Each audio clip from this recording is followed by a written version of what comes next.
I was stirring the gravy when I said it. I hadn't planned to say anything. I had been watching it for 6 months.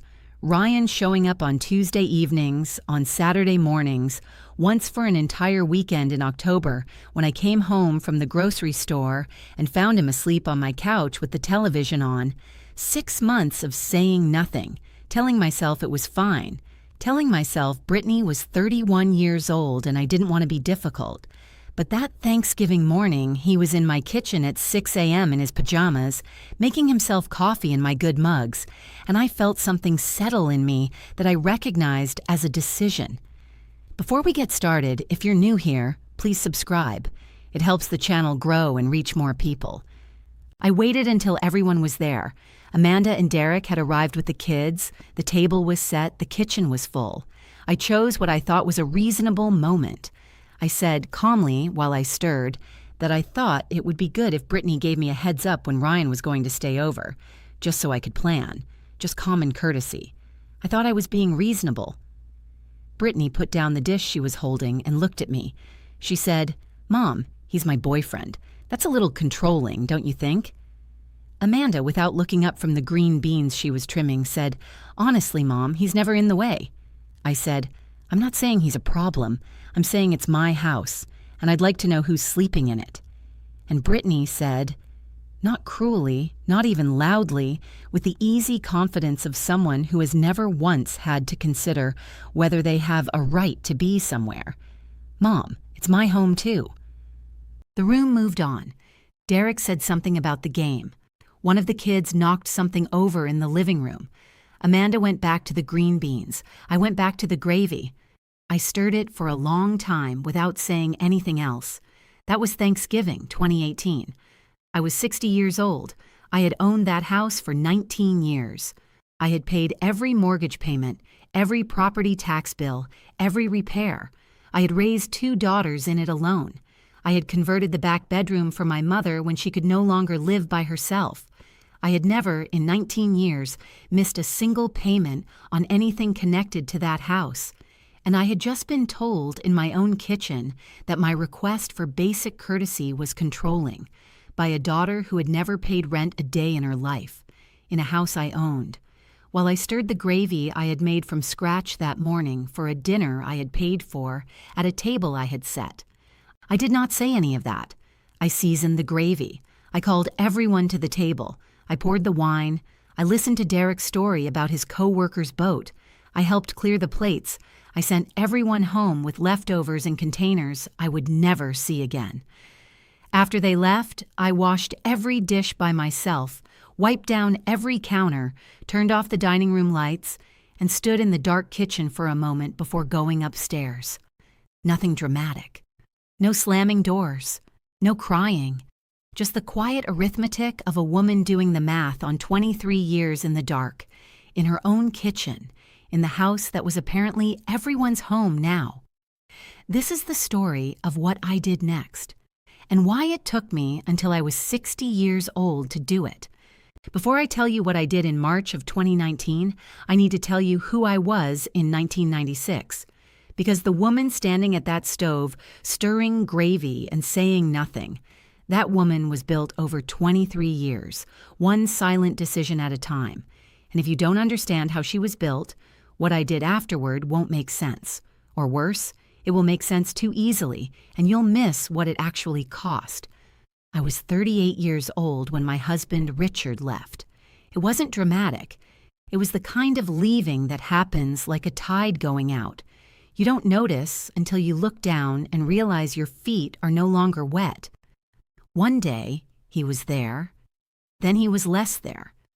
Then he was gone, and he had taken the Toyota, and 3 weeks later, someone from his office came for a box of his things, and I stood in the driveway and watched them drive away and thought, okay, what's next? What was next was this. Amanda was 12. Brittany was 9. I had a mortgage of $4,000 a month. 2 daughters, a mother beginning to show the first signs that her memory was not going to serve her well in old age, and a full-time job at an accounting firm that paid well, but required me there before 8 and kept me until after 6. I did not fall apart. I want you to hold that because everything that follows, every decision I made, every silence I kept, every check I wrote, comes from that one fact. Karen Mitchell did not fall apart. She made spreadsheets. A spreadsheet for household expenses, one for the girls' college funds, which I started calculating when Amanda was 12, one for my mother's projected medical costs, year by year, out to age 90. I was the kind of woman who looked at the future in columns and rows, and when the future frightened me, I opened a new tab and typed until I understood it. That ability to hold everything without asking anyone to hold anything is what kept that family running for 2 decades. It is also exactly what taught them that I didn't need anything. For 23 years, I made it work. Amanda graduated from Ohio State in 2006 with no student debt. Brittany in 2009. Same university, same absence of debt. Because I had been running the college spreadsheet since 1990, 6 years before either of them needed it. When Amanda had trouble in her marriage in 2015, I didn't ask for details. I transferred $2,000 to her account with a note that said, "For whatever you need." She never asked where it came from. She never said thank you. I hadn't expected her to. My mother, Dorothy, had been living in the back bedroom since 2010. Early onset Alzheimer's, diagnosed in 2009. The doctors called it slow progression. Dorothy's decline was real but gradual. She lost things in the wrong order, forgetting names before faces, losing dates before emotions. By 2018, there were still good days, still conversations that surprised you with how fully she was present. I had learned not to take them for granted and not to mourn their absence when they didn't come. I had researched memory care facilities when she was first diagnosed, run the numbers, compared costs, and then decided no. I renovated the back bathroom with safety bars, installed a monitor, hired a weekday afternoon caregiver, all organized, all paid for, all quietly managed, so that Amanda and Brittany never had to think about it. And Brittany had never left. That was simply the shape of things. After college, she came back, got a job in the city, and stayed. Her room was still her room. The refrigerator was still stocked the way she liked it. I told myself she was saving up, building towards something. I told myself that for 9 years. Cincinnati in November has the kind of cold that isn't dramatic enough to be beautiful, but persistent enough to get into your bones. I woke at 5:40 every morning before the alarm because I had learned over the years that problems were more manageable in the dark before the day had a name. I made black coffee. I sat at the kitchen counter. I opened the laptop. That had been my routine since 1997, since the morning after Richard signed the papers. That particular morning, I had come downstairs at 4 a.m. because sleep simply didn't return, and I sat in the dark for a while. Then I turned on the computer. I created a folder called Starting Over and began to type. It wasn't anger, it was precision. I turned whatever frightened me into something that could be calculated, and if it could be calculated, it could be faced. The problem with being the person who holds everything is that the people around you stop noticing it's being held. For Amanda and Brittany, the house simply existed. The money simply appeared when needed. Their grandmother was simply cared for. Their mother simply handled things. It was the natural order, as automatic as the sun rising. I had noticed this for years, not acutely, not like a sharp pain that announces itself, more like erosion, the slow awareness that when I entered a room, the conversation didn't pause. There was no microsecond of recognition, no, you're here in anyone's eyes. I was simply there, like the kitchen counter, like the furnace that worked. In 1997, the morning after Richard signed the papers, I made myself a promise. I didn't write it in any spreadsheet. It was the only thing in my entire organized life that had no column and no row. I promised myself that one day, when the girls were stable, when my mother was safe, when the mortgage was paid, I would stop holding. I didn't know exactly what that meant. I only knew there was a version of me that existed before 1996, before Richard, before the spreadsheets, before becoming the invisible woman who made everything work, a version who wanted things for herself, who had a list of places she meant to visit, who used to paint watercolors on Sunday afternoons and didn't feel guilty about it.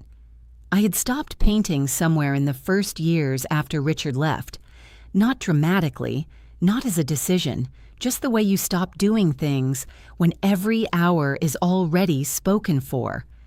I kept that promise in a quiet place inside me, and I waited. That is how the woman standing at the stove was built. 23 years of showing up, handling things, asking for nothing, and slowly becoming furniture in her own life. Which brings me back to the gravy, and the question that kept me awake the entire night after Thanksgiving. Not why they treated me that way. I understood that. They treated me that way because I had taught them to. The question that had no spreadsheet was this: why had I never said anything? That question would take 4 more months to answer, and the answer would come from somewhere I hadn't expected. The morning after Thanksgiving, I woke up at 5:40. I went to the kitchen. I made the coffee, and I sat at the counter for 40 minutes without opening the laptop. That had not happened in 23 years. The laptop was always the first thing. The spreadsheets, the emails, the quiet management of everything that needed managing before the day began. The laptop was how I controlled the forward motion of my life. That morning, I couldn't open it. I sat with both hands around the mug and looked at the blue light of the screen and felt something I needed a while to name. It was the feeling of having heard the truth said out loud, not cruelly, not dramatically, just plainly the way you state the weather. It's my home, too. Brittany was 31 years old. She had lived in my house her entire life. She had never paid rent, never paid a utility bill, never paid for groceries except occasionally and voluntarily as a gesture. The house existed because I had bought it, maintained it, paid for it every month for 19 years. And she had looked at me in my own kitchen and told me I was being controlling for asking to know who was sleeping in it. What made it stay with me? What I kept turning over during those 40 minutes at the counter was not that she had said it. It was how she had said it. With absolute ease. No guilt, no hesitation, no awareness that there was anything unusual about the statement. The ease of someone who has never, not once, had to think about whether they belong somewhere. She belonged there because I had always made sure she belonged there. And somewhere along the way, that had become a reason for me not to. I made a second cup of coffee. I looked out the kitchen window at the backyard, the dead November grass, the oak tree I had planted the year Amanda started high school. I thought, if I called Amanda right now and told her what I was feeling, what would she say? I knew what she would say. She would say, "Mom, you're overreacting." She would say, "Brittany didn't mean it like that." She would say, "You've always been so sensitive about the house." I thought, if I told Brittany, what would she say? She would apologize. Briefly, uncomfortably, the way you apologize for something you don't quite believe required an apology. And then, within a week, Ryan would be back on the couch, and no one would mention it again. I had lived this before. Not about Ryan. About 100 other small things over 23 years. The conversation that went nowhere. The apology that changed nothing. The silence that followed and settled back over everything like snow. I had always chosen the silence, every time. And sitting at the counter that morning, I finally asked myself, why? I didn't have the answer yet, but I had made an appointment with myself to find it. I opened the laptop. I didn't open the spreadsheets. I searched for therapists in Cincinnati. In December, Amanda called about the end-of-year car payment, $640. Derek had missed a bonus. I said I'd transfer it by Thursday. I transferred it by Thursday. That same week, Brittany texted to ask if I could lend her $2,000 for a credit card bill. I said yes. Neither of them asked how I was doing, but the money was never the part that hurt. I want to be precise about that. It was a symptom, not the disease. The disease announced itself most clearly at Christmas. We celebrated at my house, as always. I had decorated the week before. The tree, the garland on the mantel, the good dishes out of the cabinet. Amanda and Derek arrived with the kids at 2 in the afternoon. Brittany was already home, obviously, and Ryan was there too. Ryan was simply there now, a permanent atmospheric condition that no one had formally acknowledged after Thanksgiving. The subject had not been raised again. I had not raised it. Neither had she. The kids ran to the tree. Derek put a 6-pack in my refrigerator without asking. Amanda went to the kitchen and started rearranging things on the counter to make room for the dish she'd brought. Brittany put on music, her playlist, loud without asking. I stood in the middle of my living room with nowhere particular to be in a house full of people and thought, when did I become a guest here? Therefore, in January of 2019, I started seeing a therapist. Her name was Dr. Sandra Okafor, office in downtown Cincinnati. Tuesdays at 4:30, the only slot that fit between work and the caregiver's schedule for my mother. In the first session, I sat in her dark blue armchair and was quiet for a long time. Dr. Okafor didn't fill the silence. She waited. Then I said, "I don't know where to start." She said, "Start with whatever is heaviest right now." And I said, "I think I've spent 20 years being a table." She tilted her head.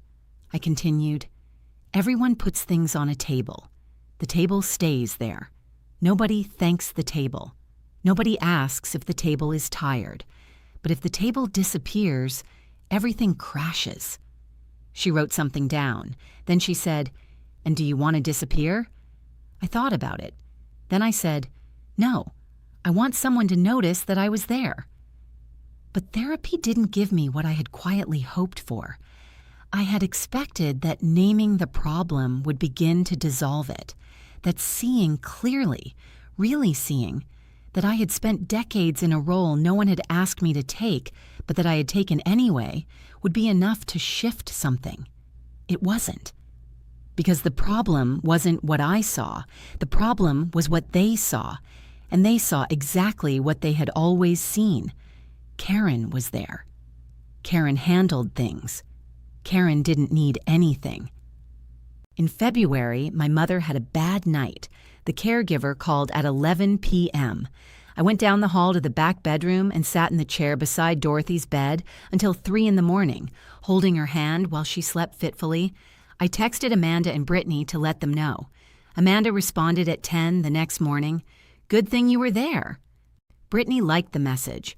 The following Tuesday, I told Dr. Okafor, "I think I need to stop waiting for them to change." She said, "And what will you do instead?" I looked out her office window, which faced a building where I had worked for 7 years in the 90s. Then I said, "I have a list." The Sunday after that session, I did something I hadn't done in over 20 years. I bought watercolors, not the cheap ones from the drugstore. I drove to the art supply store in Rookwood Commons and spent 20 minutes in the aisle, feeling the small tubes between my fingers, smelling the cotton paper, like someone returning to a place after a long time and not being sure they still know the way. I bought a set of 24 colors, 2 blocks of 300-gram paper, and a set of sable brushes that cost more than I had planned. I went home. I cleared the desk in the office. I filled a glass with water. And I painted for 3 hours on a Sunday afternoon, for the first time since my daughters were small. I painted badly. The proportions were wrong. The water was too much. The colors bled where they shouldn't. But I painted. And when I finished and looked at the wet paper, I felt something so familiar and so strange at the same time that it took me a moment to name it. Satisfaction. Not the satisfaction of having solved something for someone else. The satisfaction of having made something that existed only for me. It was that same Sunday after the watercolors that I went to the desk and opened the bottom drawer. I took out the blue shoebox. I took out the envelope. I read the list for the first time in years. 12 items written by hand in 1997 in the small slanted handwriting I had before decades of typing changed it. I read all 12 slowly, as if reading to myself aloud, though I made no sound. Then I folded it, put it back in the envelope, and placed the shoebox on top of the desk, out of the drawer, in the open, for the first time. The next morning, I checked the balance of the account that nobody knew existed, $119,300. But on Wednesday of that week, Amanda called. No urgency in her voice. She called to say that she and Derek were thinking about adding a master suite to the second floor. The contractor had given them a quote. It was significant. And she was wondering, with the lightness of someone who already knows the answer, if I might want to contribute. She said, "You've always said you love that house. I figured you'd want to see it grow." I said, "How much is the contribution?" She said, "We were thinking $15,000. Therefore, that night I opened a new spreadsheet. Not an expense spreadsheet, a different kind. I typed the title in larger font than I normally used, as though I needed to see the words at full size. What happens if I stop? And I began to list. The spreadsheet stayed open for 3 days with nothing in it but the title. It wasn't paralysis. It was something more precise. I knew what I wanted to write, but writing it would make real a decision that still frightened me, because I had understood over those 3 nights that what I was considering was not simply closing an account or ending a financial support. It was dismantling the identity I had built over 23 years. I told Dr. Okafor that in those exact words. She said, "And what's wrong with that?" I said, "An identity built over 23 years doesn't disappear without doing damage." She said, "Damage to whom?" The answer that came was not the one I expected. To them, to Amanda, to Brittany, after everything. After Thanksgiving, after Christmas, after 23 years of being invisible in my own home, I was still afraid of hurting my daughters. Dr. Okafor said carefully, "Karen, do you know what that tells me?" I said I didn't. She said, "It tells me you were never silent because you were afraid of being rejected. You were silent because you loved them too much to want them to feel bad." I went home and sat in the kitchen in the dark for an hour before turning on the light. 23 years of silence were not cowardice. They were the most distorted form of care I knew, protecting my daughters from knowing that their mother was disappearing. And that understanding, instead of relieving me, let me feel the full weight of everything at once. I tried anyway. I called Amanda and asked if we could have lunch that Saturday, just the 2 of us. She said, of course. We went to a cafe in Hyde Park that she chose. The food was good. She was excited about a project at work, and I listened for 40 minutes. Then, in the pause between the entree and the coffee, I said, "I wanted to talk about how I've been feeling." She looked at me. "Is everything okay? Your health?" "My health is fine. It's more about the family, about how I feel sometimes when we're all together, or when I'm not." She said, "Mom, you're being very serious. Did something happen?" And I looked at my daughter. This woman in her mid-30s I had raised alone, driven to school and the hospital and graduation, sustained in silence for more than 2 decades. And I couldn't continue, not because I lacked the words, because I saw something in her face that I recognized, that particular uncomfortable lightness of someone who is not prepared to receive the weight of what is about to be said. She was already tensing, already reaching for the tools she used when conversations went somewhere she didn't want them to go. The slight widening of the eyes, the careful blankness of someone managing a situation. She would listen. She would say the right things. And she would not hear me. Not because she was cruel, but because she did not have a frame for it. In 30-some years, I had never needed anything from her. I had no language for it that she could recognize, because I had never practiced it, and she had never had to learn it. I said, "No, nothing happened. I just wanted to spend time with you." She smiled, visibly relieved. She ordered her coffee. She went back to the project. I paid the check, as always. In the parking lot, before getting into my car, I stood for a moment with the keys in my hand. The March sun in Ohio was still pale, without real warmth. I looked at the street, at the passing cars, at a woman pushing a stroller on the sidewalk. And I thought, if not now, when? If not like this, how? That night, I went home and opened the spreadsheet, and this time I started to write. The what happens if I stop spreadsheet took 4 days to finish. It was not an angry spreadsheet. It was the kind I made best. Columns, rows, projected consequences. Column A, every financial support I provided on a regular basis. Column B, who received it. Column C, whether that person had the means to absorb the loss given what they earned. Column D, a reasonable adjustment timeline. I did this with the precision I brought to everything else. No rage, no punishment, just numbers. And when I was finished, I looked at the screen and the answer to the question was clear. Nothing irreparable. Amanda and Derek earned well. They could carry their own car payments, fund their own renovation. It wouldn't be comfortable at first, but they would adjust. Brittany had gotten a promotion in January. She had more runway than she had ever needed because she had never had to use it. And my mother, Dorothy, had a long-term care insurance policy I had taken out in 2015, one that covered her needs through age 90. I had calculated that when she was 72 years old, 4 years before anyone else had thought to ask the question, the table was not structural, it was habit. On the morning of March 13th, 2019, I woke up at 5:40. As always, I made the coffee. But I didn't open the laptop. I went to the office. I opened the bottom drawer. I took out the blue shoebox. I took out the envelope. I read the list for the second time in 2 weeks. 12 items, written in 1997, in the handwriting I had before the years of typing straightened everything out. Item number 1 was Florence. Number 2 was learn Italian. Number 3 was paint watercolors for an entire week without stopping. Number 4 was read every book in the pile on the nightstand without feeling guilty for not doing something else. Number 5 was go to the theater whenever I wanted. Number 6 was cook for myself, only for myself, without calculating portions for anyone else. Number 7 was wake up on a morning without an alarm and let my body decide. Number 8 was go back to Lake Erie in the summer, the way I did as a child. Number 9 was write. Not reports, not emails, just write.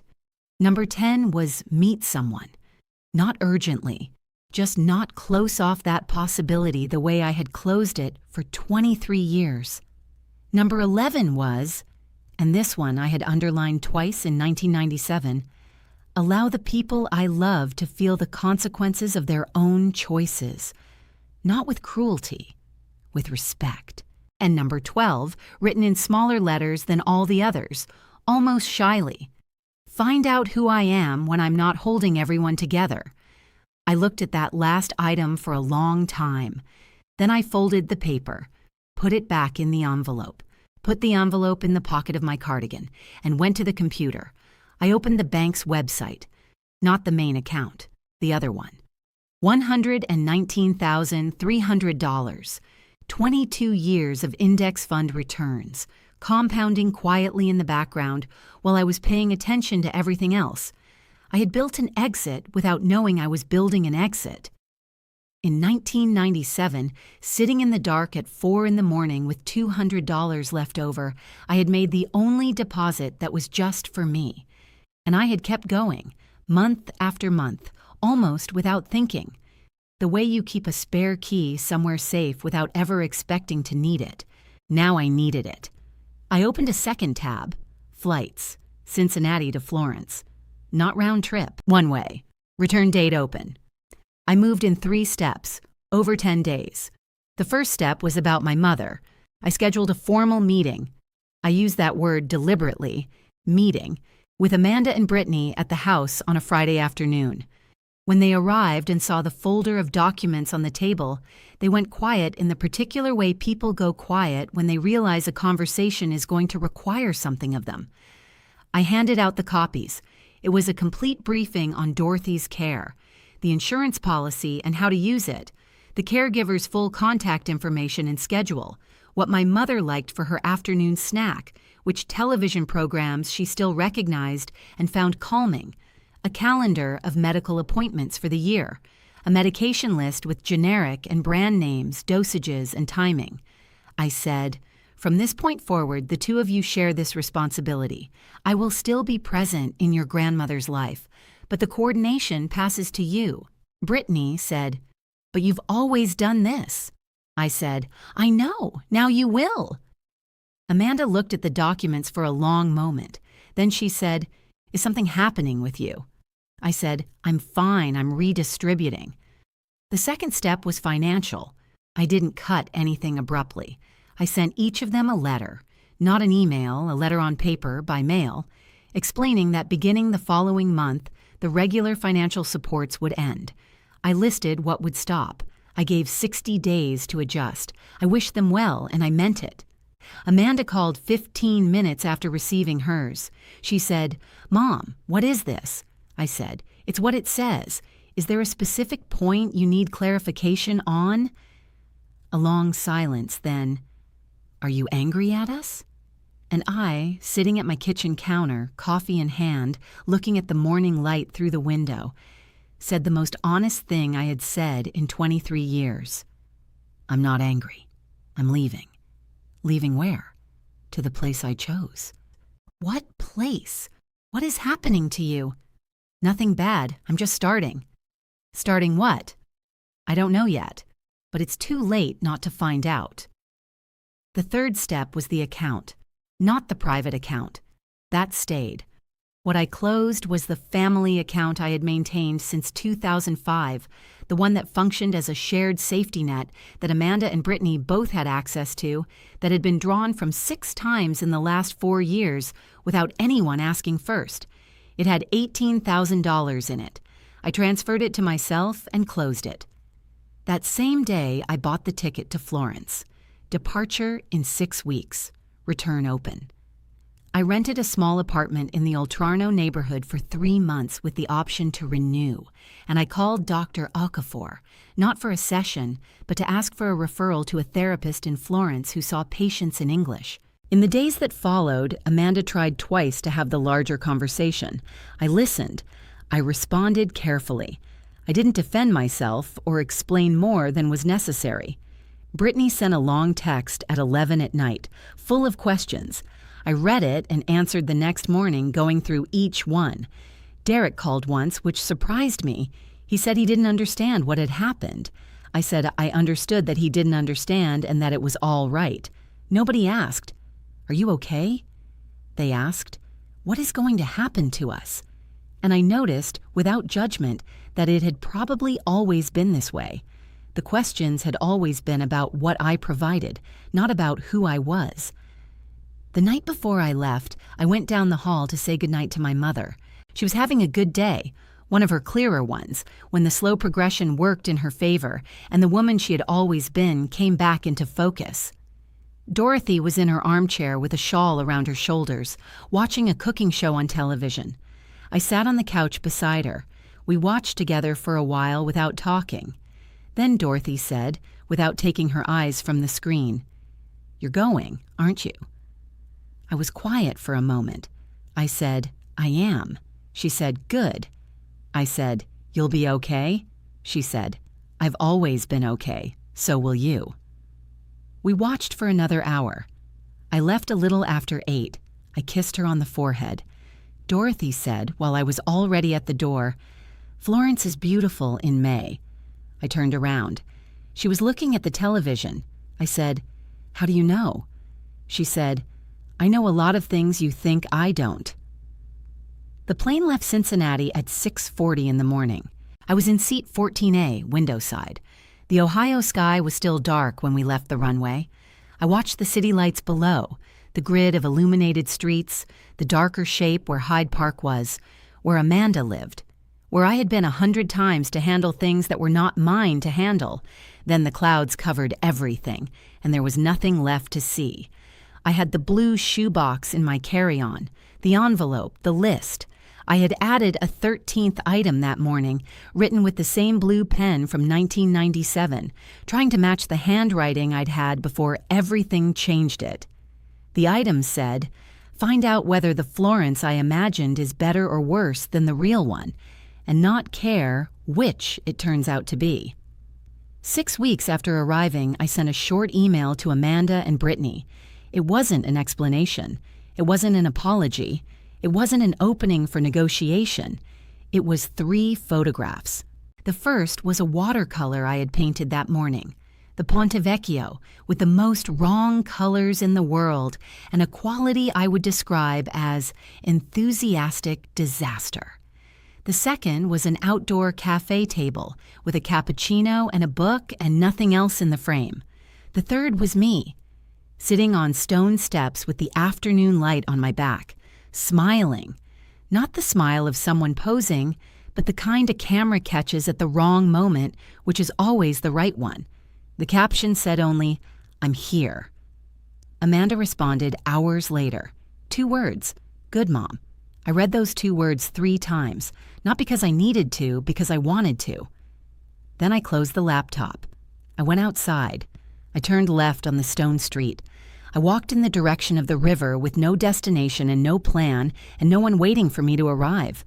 I still didn't know who I was when I wasn't holding everyone together, but I was finding out. And this time, the time was entirely mine.